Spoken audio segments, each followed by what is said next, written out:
Hey, hi. Can you both hear me?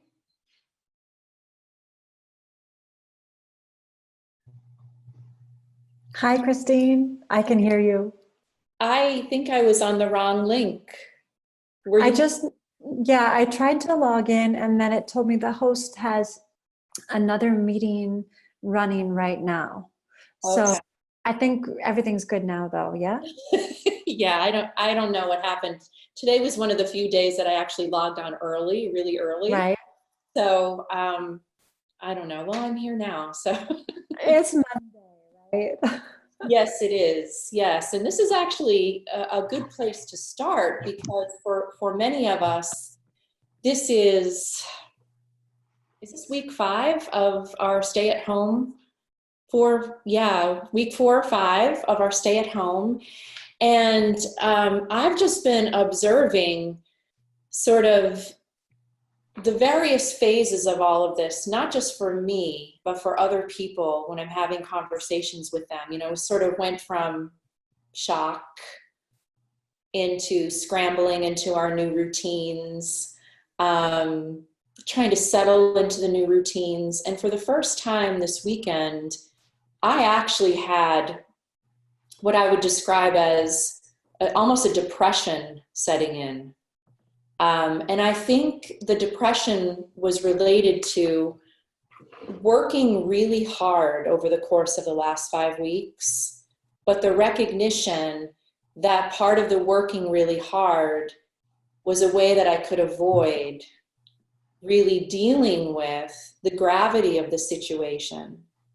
And also that I believe that there's some external cultural pressure related to everything that we should be doing and everything that we should get done while we're at home. So the closets we should clean, the organization that we should do, the books we should read, that online course we should take, and really feeling, I know I can speak to this sort of all came crashing down on me this weekend. The inner voice inside of me that has just been completely punishing about everything that I'm not getting done. And this realization really did coincide with some articles that I've read over the course of the last couple of days about this pressure toward productivity right now. This is high pressure toward productivity, and it puts us in a position where we're really, really missing the boat on something that's really important, which is the call to come back to peace. That for many of us that are working at home, adjusting, homeschooling our kids, trying to figure all of this out financially, trying to figure all of this out in terms of the threat to our health, what comes next, what does the future look like, all of it. And on top of it, to add on the pressure to be supremely productive just because you're working from home, this idea that somehow working from home is easier or working from home means I'm sort of on a vacation is just not true.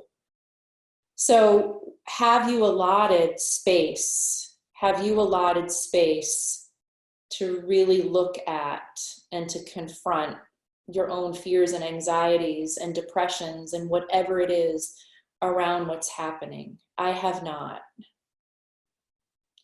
And my body had to scream this weekend, had to just scream out in pain, through pain. You know, when I feel a lot of stress, my Hashimoto's flares up and it starts to feel like my body's on fire. So that fiery feeling in my joints and in my muscles and in my glands was a call to, what are you missing? What are you not paying attention to? So, like so many of you out there, I've been doing a lot of text messaging, a lot of private messaging through Facebook, a lot of Instagram messaging, a lot of LinkedIn messaging, but not looking at my self messaging. What am I messaging to myself? And I had a very very hard conversation with myself last night about what's going on in here, what's going on in the mind, mostly related to what's going on in terms of how I'm communicating with myself, related to productivity, the pressure that I've self-imposed about everything that I'm not getting done during this period of time when I'm at home. So I just wanted to put that on your radar and to ask you to start thinking about that. Are you doing something similar? Because we have to remember that that kind of negative self-talk, that kind of negative thinking is completely depleting to the system. It's depleting physically, it's depleting emotionally, it will deplete dynamics in our relationships. It is depleting in terms of the things that we're trying to get done professionally. So, that said, these are extraordinary times, and I really had to be reminded of that this weekend. These are extraordinary times. I know that I'm doing my best. I can say that. I am doing my best, and I need to back off a little bit, and I need to really tend to the inner self-talk and really think about, what am I telling myself? What pressures am I imposing on myself? Are they realistic or not? And that it's all okay. You know, many of us are actually doing fantastic given our situations, but these are extraordinary times. So this week marks the 4th week in our series on resilience. And if you remember, there were 5 qualities that make for resilient coping. And I want to say that I completely outed myself at the beginning of today's presentation, because I am certainly not the model for resilient coping today. But I want to remind us, because again, these are things that we can look at and we can kind of assess. You know, this is a list of things. Let me just get this up here for us. Okay. There we go. All right, the 5 C's of resilient coping. Laura Graham, this comes from her work. We talked about calm, right? We can assess our degree of calm to check in on how resiliency is feeling and what that musculature is like. If you remember, clarity refers to how sharp and focused and keen we feel cognitively. And when we're really stressed, when resiliency is weakened, remember, our cognitive capacities are compromised. And one of the biggest signs of that compromise is very, very intense brain fog. We spent a lot of time talking about resiliency and connection. We need our connections to stay resilient, and at the same time, we have to feed and nurture, tend to and prioritize our connections so that they're storm-proof, or they're weather-proof, or crisis-proof, to the degree that we can do that. So I want to pick up and I want to introduce the last 2 C's to you in today's presentation. The 4th C is competence. If you sort of look at what comprises competence, we can see and experience our own competence in our general attitude. We can see it expressed in our experiences, our behavior. Certainly, competence often gets expressed in our abilities and in our knowledge base. So we know that all of these things collectively are ways in which we get to express our competency. That said, competency is never fixed. We might think that we can measure it in certain ways. For example, I might take a test in school as a way of testing my competency with regard to certain knowledge. But I might take the test on a day when I'm not feeling well, or when there's a crisis at home, or any number of things are going on. And that test is not necessarily going to be a true, accurate portrayal of what my competency is. So competency is very, very fluid. Competency feels very stable and something that we can sort of lean into and rely upon when we're feeling very resilient. So part of resilient coping is having a sense of our own competency. So this is how we know how we're sort of feeling in a weakened state related to resilience. In other words, this is what competency looks like under stress. Suddenly, there's the presence of doubt, when maybe it wasn't there before. Maybe you're suddenly having doubt about something that you do on a regular basis. Doubt about the condition or the quality of a certain relationship, but the presence of doubt, when doubt starts to land in your realm, especially in reference to things that you feel rather competent about, always go to stress first. What's my stress level like? And is that why doubt is present? When competency is under stress, we really struggle to make decisions, and there is a neurological reason for this. And I've said this throughout our series, but just as a reminder, we need the frontal cortex in order to make good decisions. You want to think about this part of the brain, which is actually the youngest part of the human brain. We want to think about this as the office of our chief operating officer, our chief executive officer, our CEO sits there and helps us to make very good decisions, and helps us to make good decisions not from a place of fear, but from a place of feeling very, very calm, clear, and grounded.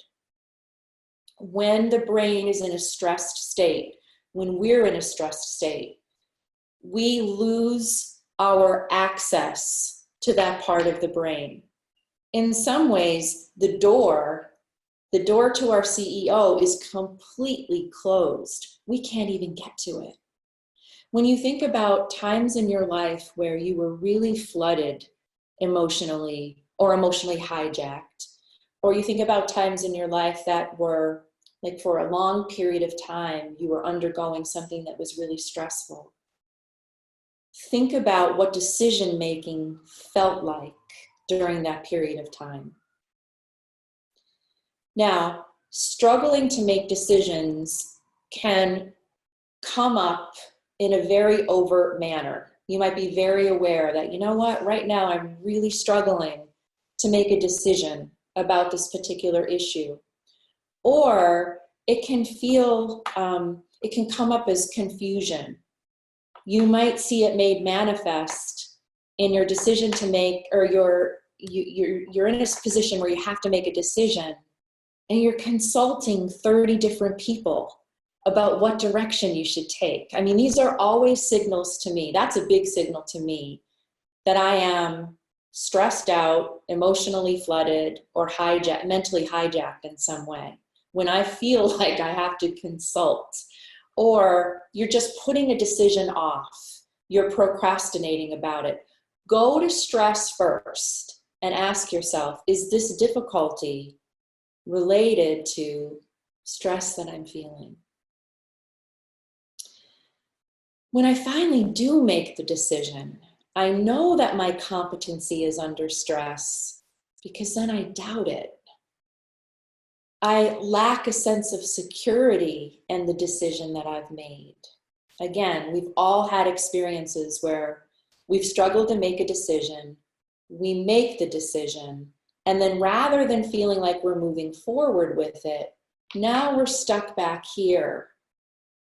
Should I have decided this? We're stuck in the past. Was this the right course of action? What is this going to mean moving forward? So getting locked up in that pattern of doubting the decision that you made, which can then fuel regret and worry. I'm worried that I didn't make the right decision. I'm possibly regretful that maybe I needed to consult 2 more people and I didn't. All right, this is the mind. This is the mind of someone for whom competency is very, very much under stress.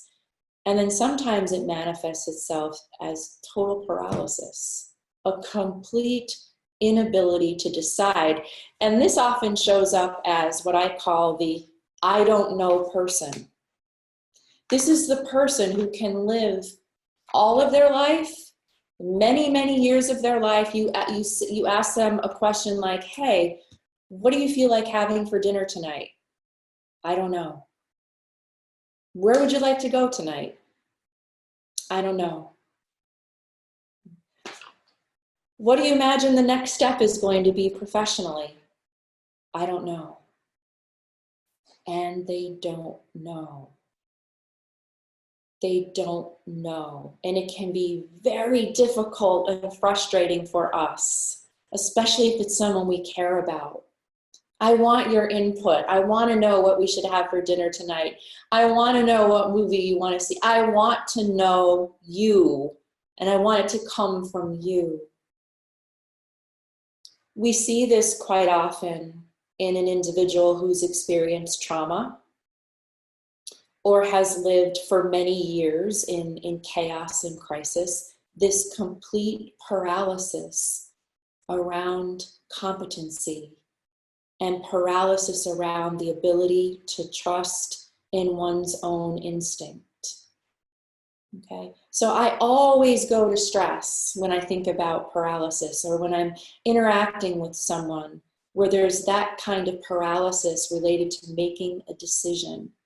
It can be as trite as what do you want for dinner tonight, and as monumental as what are you going to choose as your college major. And I always, that's a cue for me, there is likely a lot of stress here, or a lot of chronic stress, or even trauma. And so you just really come into a lot of patience and a lot of compassion for that person. But this is what competency looks like under stress. Most of us, when we're not in a stress state, we can make a list of our competencies, and we can do it in a way where there's no doubt. And we can do it in a way where we completely trust in our ability to make a list of our competencies. And when we're not in a stress state, many of us can express our competencies very well. But again, when stress is present, this is what happens to our competency. So again, it's a really good cue, not just for yourself, but for other people that you know, when you have tended to experience them as highly competent individuals, and you're wondering, wow, where did all this doubt come from?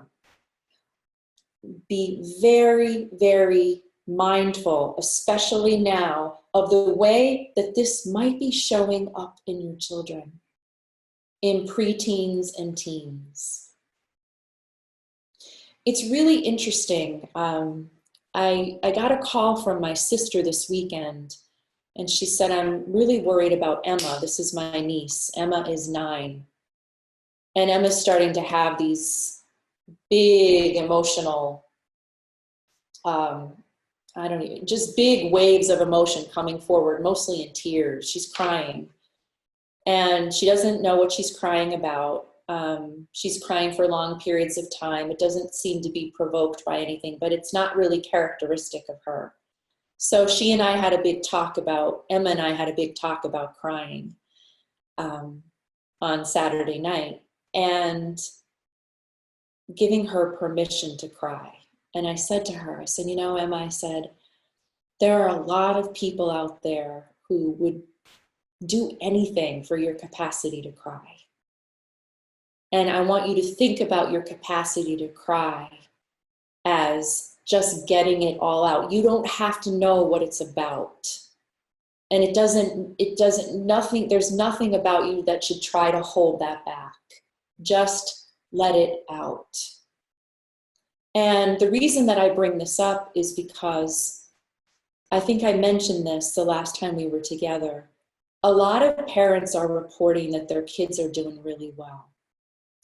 And I'm suspicious of that. We want to ask, are our kids really doing well? Are we really checking in with them about how they're doing? And are we ourselves present enough to ask ourselves several times per day, do I perceive my child as feeling safe and connected right now?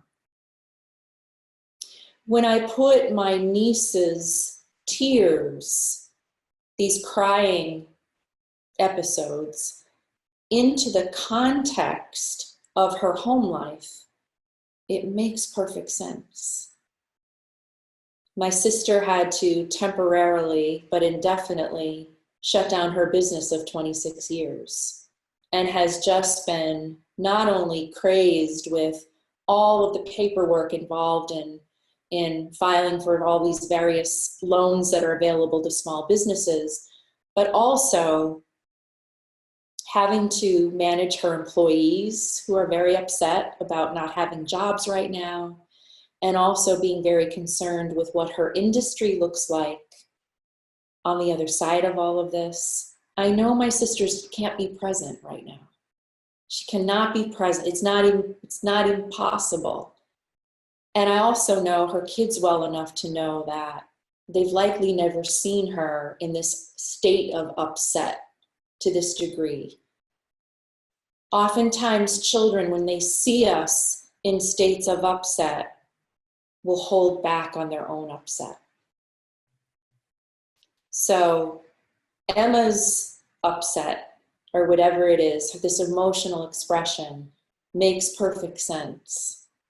And her dad owns a pharmacy and right now is really busy selling masks, making hand sanitizers, not coming home till very, very late at night. So dad's not home. Dad's really busy. So there's all this change in the lives of these little kids. And they're watching their parents operating at levels that they've not had to witness before. So are our children really doing well? Are we going to see a delayed expression of their own stress and anxiety? I just mentioned this just to sort of put it on your radar. Just pay attention. But also pay attention to the way in which their own levels of stress might be showing up in their competency. If there's doubt present, if they seem to be struggling to make decisions, if you notice that they're paralyzed in terms of, the things that they have to get done, or paralyzed about organizing their schoolwork, or structure, that kind of thing. Just look for that paralysis. So competence, again, when resiliency is strong, competence feels really stable, and it feels like something that we can really trust and lean into. And then the fifth C is courage.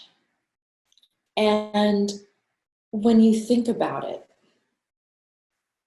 and you think about the kind of strength at a number of different levels that it takes to be courage, it makes perfect sense that a strong indicator of resilient coping shows up in the person who is willing to take risks.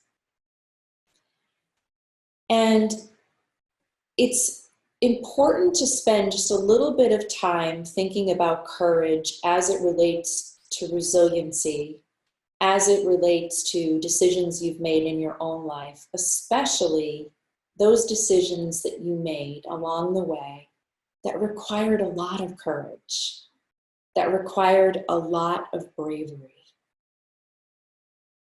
You likely would not have taken the leap if you didn't at some level feel a very strong back.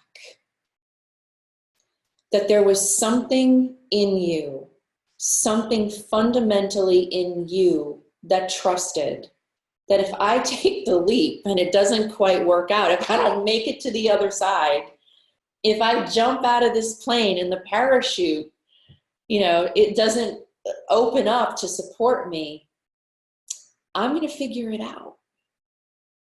I will figure it out. That is enormous self-trust. Again, if you were to make a list of the bravest decisions that you made throughout your own personal autobiography, like if we could look at your life story and you could circle, these were key moments, even when you were really young. These were key acts of bravery. Chances are they were accompanied by this sense that I really trust myself on this one. I feel like I've got the strong back. I feel like I've got the strong feet under me. I'm going to do this. I'm going to take the risk. I don't quite know how I'm going to get to the other side, but I'll figure it out. So that's the one aspect of courage that's necessary. It's the sense of inner strength and sense of inner trust. But there's this other side of courage that is rarely talked about and absolutely necessary, and that is vulnerability. Courage and vulnerability always, always, always travel together. You did not take a courageous, brave act in the absence of vulnerability. That's where we come full circle to the soft front. Yeah, I feel like I've got the inner fortitude to take this risk. And I'm also completely willing to be vulnerable here because the fall might hurt if it doesn't work out. The failure might feel embarrassing if it doesn't work out. The joy might be something I can't even imagine right now. And I'm going to make myself vulnerable and open to that like never before. So vulnerability and courage travel together, absolutely. And vulnerability, I will tell you with every cell of my being, vulnerability is exponentially increased and enhanced and deepened in mindfulness-based practices. It just, even if it's not, something that you sought to have happen, it is a natural outcome of micro practices, longer formal practices, and just living in the world in a way that is highly mindful. Brené Brown tells us that vulnerability is courage. It is courage. Those times in your life where you made yourself completely vulnerable to another person, to a situation, to a risk, that too was courageous. They're interdependently linked. Courage is vulnerability. Vulnerability is courage. Like shadow and light, neither one can exist without the other. Brené Brown writes, daring greatly means the courage to be vulnerable. It means to show up and be seen, to ask for what you need, to talk about how you're feeling, and to have the hard conversations. Her work matters so much because when you think about the various aspects of vulnerability that she highlights in this quote, we have to think about how poorly trained we are in vulnerability. And therefore, how poorly trained we are as human beings into courage. How poorly trained we are to be brave and to be daring. And the only reason I bring this up is because today I was thinking about the students I was working with before school closed down in social and emotional intelligence training, 6th through 12th grade. and the absolute necessity for training in social and emotional intelligence for kids in school. And what an opportunity it is to be able to talk about emotional literacy and relational literacy. Because when you can do that, and when you can teach the skills that make a person emotionally and socially literate, a natural outcome of those skills are things like vulnerability. For example, when you teach compassion and empathy, you can teach compassion and empathy. They are skill sets that can be fostered. But when you think about those moments in your life when you were truly compassionate and truly empathetic, again, they were not experiences that were absent of vulnerability. So, how many of us recognize that it was an act of great courage every time I decided that I was going to show up and allow myself to be seen? And maybe showing up and allowing myself to be seen means that at age 9, I raised my hand in class, when prior to that, I was terrified to ask a question. To ask for what you need. How difficult that is for so many of us to ask for what we need. I was working on a piece of writing this weekend, and it struck me, related to compassion, how much compassion is spilling forth from so many of us currently. Like, we really, really feel direct access to that wellspring of compassion. So I'm ready to give. What do you need? I'm here. Just ask. However, I'm also very aware of how reluctant so many of us are to ask. I'm ready to give, but am I ready to receive? Am I open to receiving? Have I asked for what I need? And if you're masterful at caretaking and giving and being available and being supportive, is that mutually experienced? Because what we need to remember is it's a beautiful quality to be so ready to give compassionately. It's a gift we give to others, but we also give them a tremendous gift when we ask, because they too want to love and give like we want to love and give. But wow, for many of us, it takes more courage to ask for what I need than it does for me to openly give.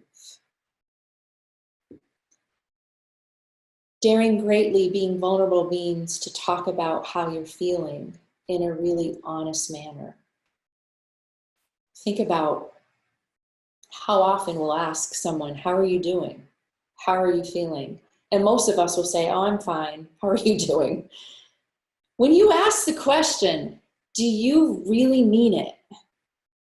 Do you really want to know?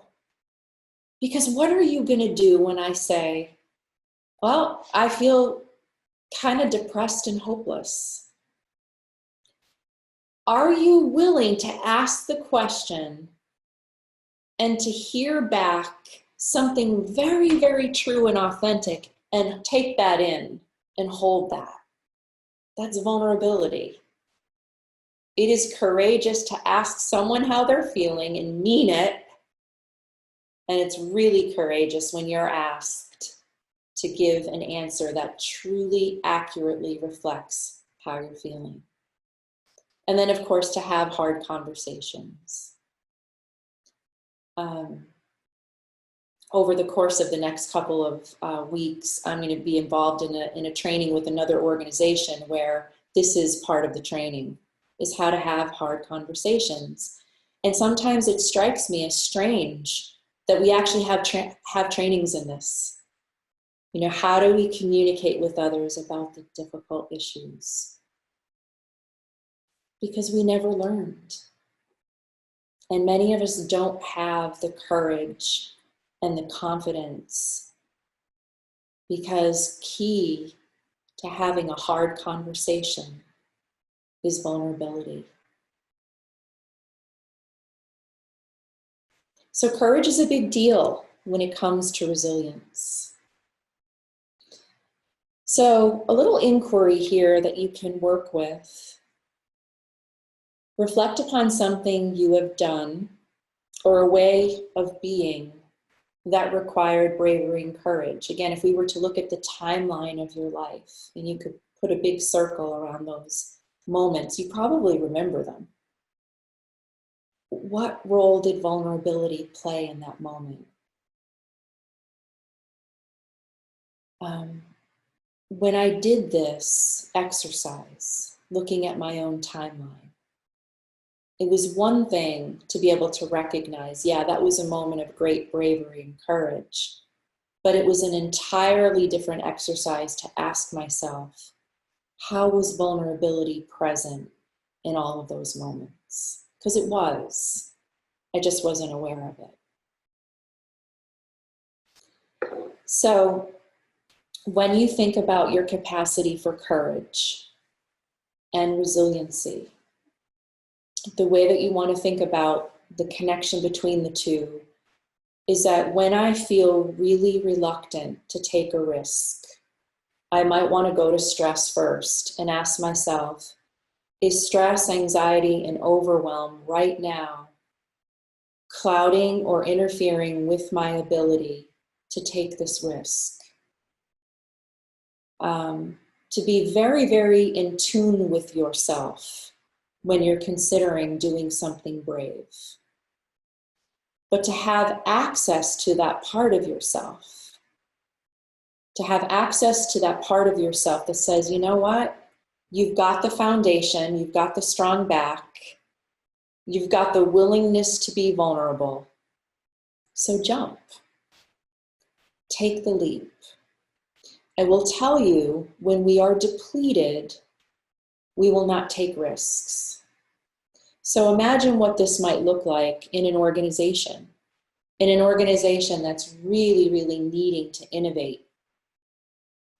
Imagine what this is going to look like in an organization where everybody goes back to work and the organization is going to have to redefine who they are. Make some big changes in their identity so that they can move forward in a viable fashion. We need all hands on deck. And what that means is we need everyone participating in a way that they have the mental clarity and the ability to toss ideas out that might be quite brave and quite courageous. When we're depleted, we won't do that because we will doubt our competency. So this is yet another reason why we want to, especially in quieter moments, we want to continue to build this resiliency musculature so that when crisis occurs, I'm going to be able to navigate in a way that I remain somewhat calm, that I'm able to have access to the parts of my brain cognitively that I really need to make decisions to move forward, that I'm staying well connected, that I can trust in my competency, and that I can trust in my ability to be brave and to take courageous risks. Many of you have likely had to take many courageous acts over the course of the last 5 weeks. And they might seem really little, but they've probably had monumental impact.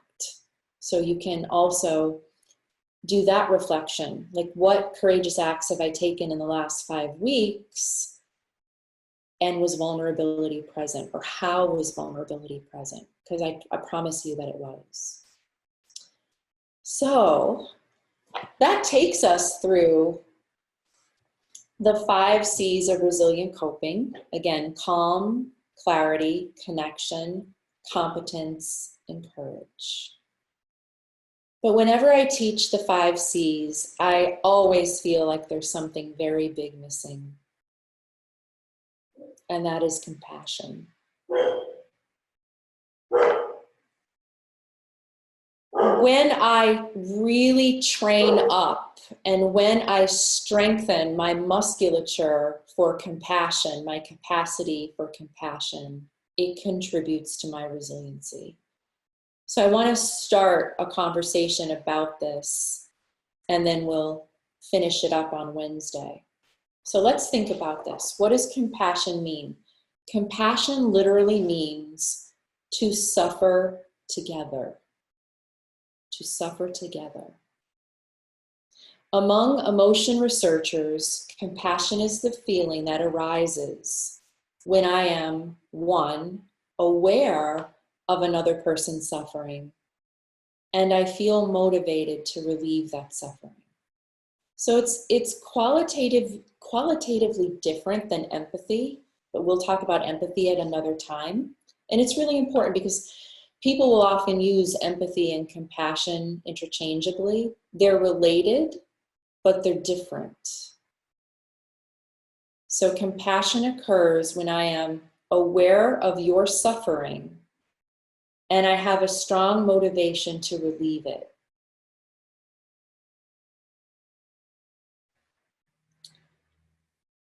Here's what we know about training, and I use the word training and compassion because there are lots of different mindfulness-based practices that train you up in strengthening your capacity for compassion. And these trainings usually culminate, or the outcomes of these training are the following. Number 1, compassion allows you to keep both the heart and the mind open during highly stressful moments. And it allows me to remain engaged and connected with another person so that I can do what needs to be done now. So imagine this. Something very stressful occurs. Imagine what it would be like and how it would feel if in the face of maybe something really unexpected, maybe even what we're going through right now, you can remain open.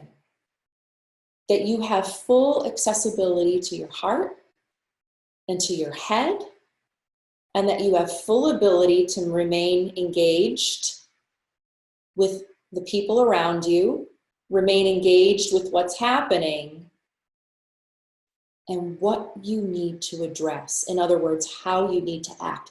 There's a lot going on there. I was unwilling to remain engaged with what's happening globally. So what I did was I threw myself into all of my work. But you can only do that for so long before it all starts to come caving in on you. So my heart and my mind were not remaining open to all this that's happening. I wasn't in denial about it, but I wasn't allowing it all in. I wasn't allowing myself to feel. So self-compassion, in the example that I give from my own life, would have really, my self-compassion practices really would have been helpful, or will become very, very helpful now that I have this awareness, because they will allow me to keep heart and mind open so that I can be engaged, not in denial about what's happening, and that I can address what needs to be addressed right in front of me right now. It's really a beautiful state to cultivate. And it's a state that, again, we can get to if we really train up in compassion.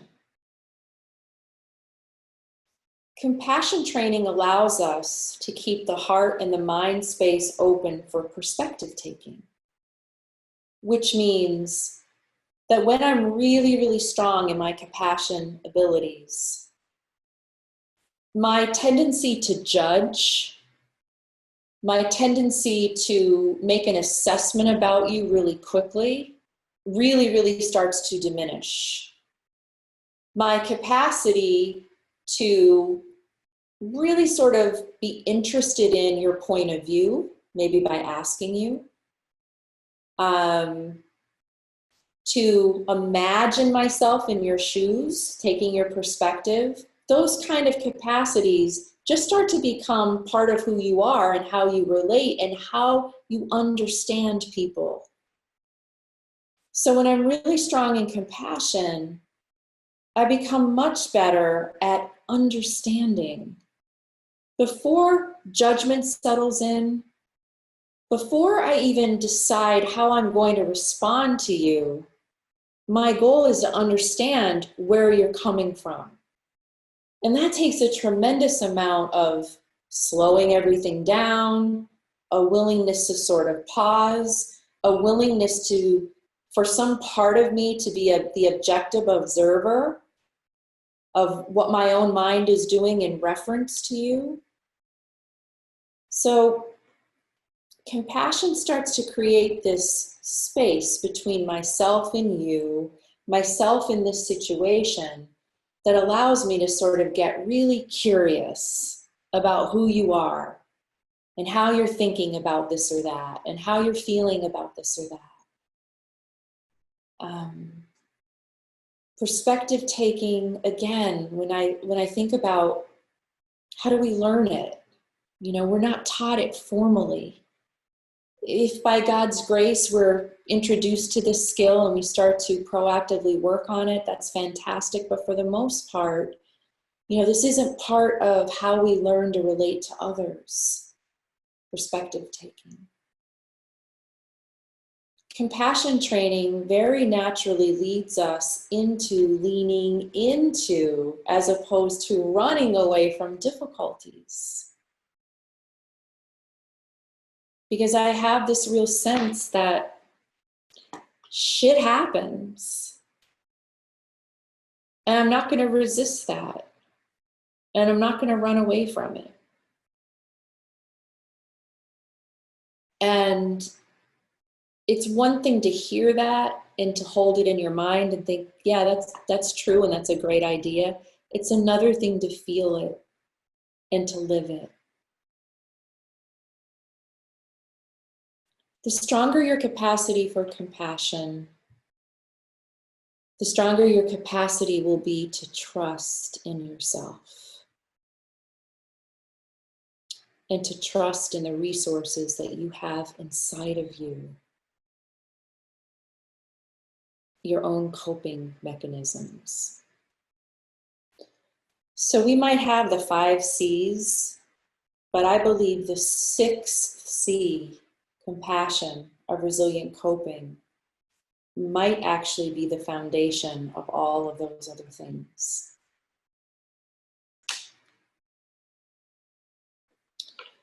We know neurologically that when we build our compassion musculature, we become more flexible in our brain.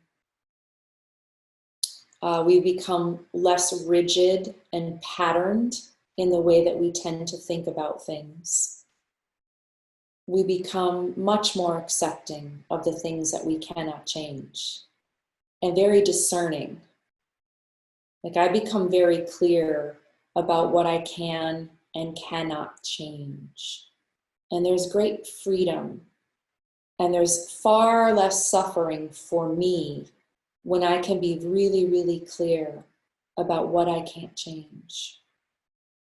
There's something that's really important about that awareness. And that's another kind of awareness that comes with mindfulness training.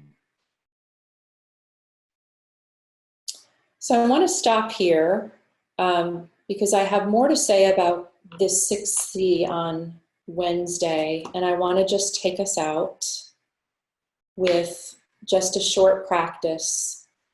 If you look at the work that HeartMath produces, HeartMath is I don't know that they call themselves a mindfulness meditation company, but certainly the way in which they teach meditation falls under the umbrella of mindfulness. But HeartMath is very interested in the natural connection between the functioning of the brain and the functioning of the heart, and how important it is to have resonance, or what they call coherence, between brain and heart. In fact, they believe or assert, and there's lots of science to back this up, that when heart and brain are functioning or are in resonance or coherence with each other, I will operate at an optimal level. So one of the things that they really promote is a very keen awareness of the heart space, right? For some of us, when we put our hands over our heart, we might take our hand right over the actual heart. It might sit right here in the center of the chest. It really doesn't matter. What matters is that you have this awareness that there is a heart space that is both very physical and very emotional. So one of the tools that they recommend is just taking your pointer finger a couple of times a day and just kind of tapping center chest. Or if you want to, tapping right over the heart, so that you start to have this very somatic experience of the heart space. Okay? In this meditation that I'm just going to guide us out of today's session, we're just going to place the hands over the heart, or you can just take that finger or that fingertip and place it there, just so that we start to bring the awareness into that place. And this step it can be a really important step in starting to build the musculature for compassion. All right, so this will just be a 2 to 3 minute practice. So I want you to come into either a seated position, or if you want to, you can be laying down. It's completely up to you, however you want to enjoy this meditation.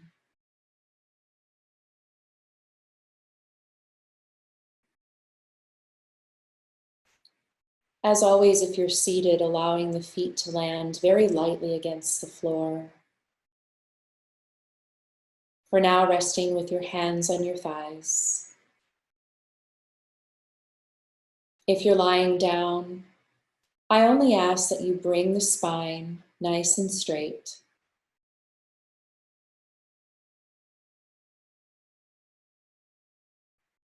I invite you always to close the eyes or to leave them open.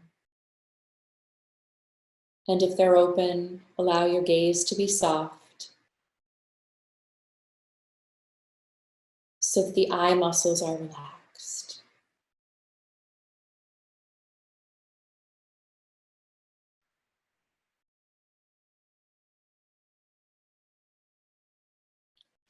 And right away,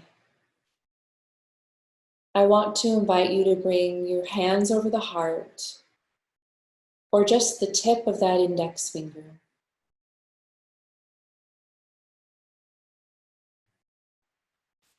Just in the space of the chest that feels right for you.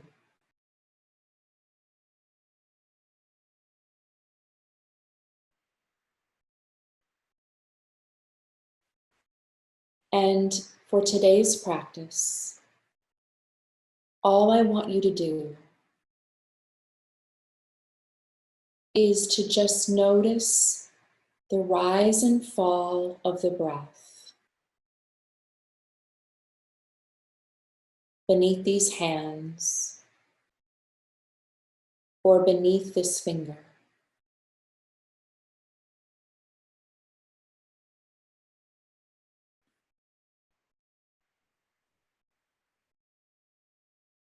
There is nothing more to do except to experience the sensation, the movement of the breath in the heart space.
For the last few moments of this meditation,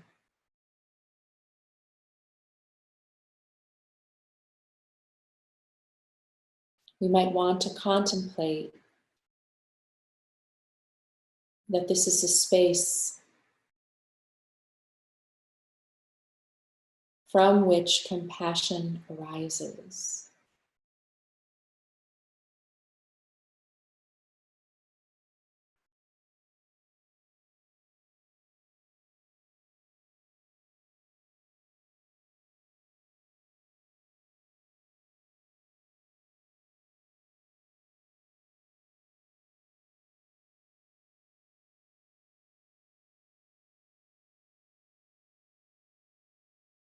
And it's a vast space because your capacity for compassion has no boundaries, no limits.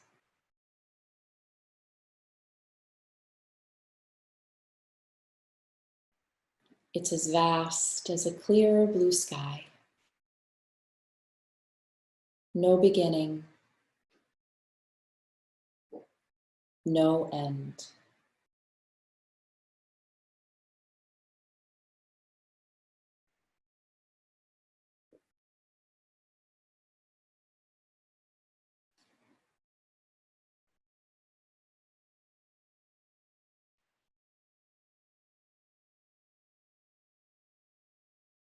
Ever so gently remove that hand or that finger from the heart.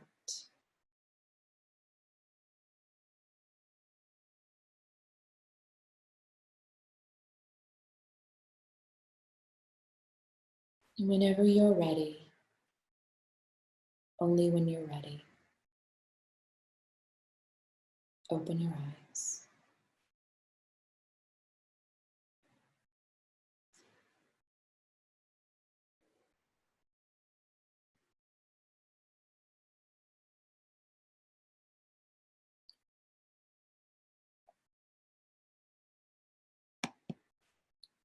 I want to thank you for coming today. I want to remind you that these are extraordinary times. We're all doing great.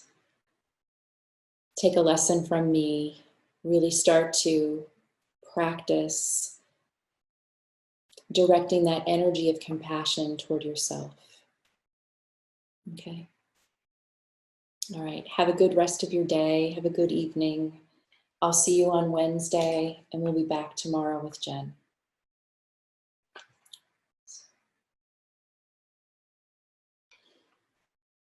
Thank you. Bye-bye.